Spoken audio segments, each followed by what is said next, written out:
Well, Governor Mike DeWine is asking the U.S. Attorney General for help to improve missing persons investigations here in the state of Ohio. He's really alerting their office of an issue that he says impacts how quickly and efficiency law enforcement can investigate these cases efficiently and, more importantly, find loved ones. Investigator Sarah Goldberg got a copy of the letter that he sent. Sarah's here with us on set. And Sarah, what sparked this and what is he asking for? Well, this basically came out of in response to one of the recommendations that came from the governor's Ohio Missing Persons Working Group yesterday. In this letter, Governor DeWine says deficiencies in data sharing are, quote, wasting precious minutes when the life of a child, adult, or other vulnerable person is in jeopardy.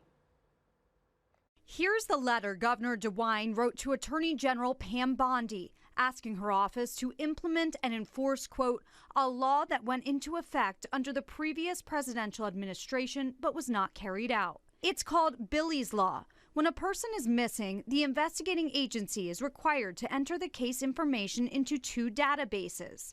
First, the National Crime Information Center, or NCIC, and second, the National Missing and Unidentified Persons System, or NamUs, which lists and connects missing persons cases and unidentified remains. These two databases are supposed to be connected when it comes to sharing data. But the governor says the Ohio Bureau of Criminal Investigation, BCI, has noted that this integration, quote, has not taken place, more than 2 years after the law went into effect.